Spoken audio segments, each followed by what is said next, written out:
We put together a budded soundbite of some of the Democrats on CNN. It's kind of interesting to watch as like that the light bulb appears over their heads. Like maybe what we're doing and saying isn't working. Watch this.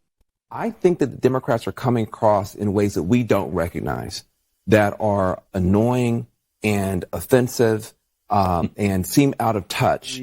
The messages tend to be moralizing. It's like we are going to tell you. You got a lot of parents who just spent a year homeschooling their kids and were forced to do so. To tell those people, look, we don't care what you think about education, that is a big insult. But maybe they are too liberal. Maybe some of the messages slow down. Slow down. Aha!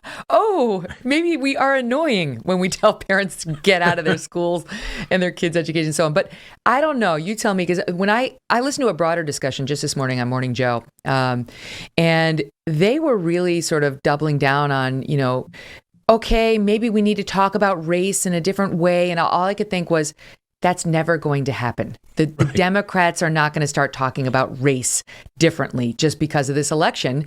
And that's a problem for them. Yeah. Look, as you know, people in our business are not very self-reflective when they get things wrong. And, one of the lessons of Virginia is that in a tight race, calling half of the voters racist is not really a winning formula. You wonder if the people are getting tired of the race card, if that's part of it. Terry McAuliffe did it himself in the last weekend on the campaign. He accused Glenn Youngkin of running a racist campaign from start to finish. And he was echoed by a lot of people in the press.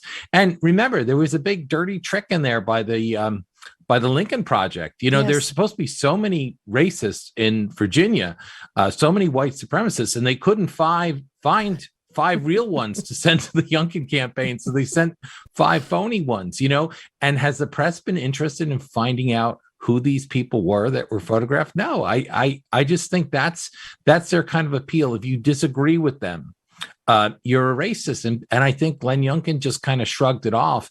And it's even more extraordinary if you look at the other Republicans running in Virginia. Winsome Sears, African-American woman, first African-American woman to win a statewide race. We've got a Cuban-American that looks like he's out in front for attorney general. And yet these are the people that supposedly racists elected. It's just insane. But I agree with you. I don't think we're going to see any self-reflection on the press, any reconsideration of this. That's their mode of operation, demeaning the other side and calling everyone racist or white supremacists or Trumpkins. Winsome Sears was on Fox not long ago and made a great point. It's like, speaking of the light bulb going off, it's really interesting and uplifting to see a Black woman in a powerful position call out the racist nonsense that gets spewed by the left, right? About half of the country and the intentional manipulation of Black voters. Listen to her. This is what the Democrats do over and over again.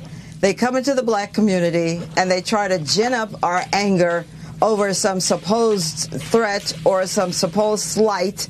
And then we're supposed to run out and vote for them because they're coming to save us. They're our political saviors. Folks, here come the Democrats. They are the cavalry. Thank God for them. At some point, this is going to get old. And this is the time and this is the year it's going to get old because we are sick of it. Wow. Yeah, she's an impressive woman. I watched her talk about how she signed up for the Marine Corps and was willing to die for the country. What an impressive woman. If she were a Democrat, she'd be on every front page and they would be touting her all the time, but she doesn't fit the profile. Look, this is so insane. You have Larry Elder, African-American candidate for governor. He was accused of being, promoting white supremacy himself in the California campaign. In my family, Megyn, my 3 daughters are Chinese. I'm an ethnic and gender minority under my own roof.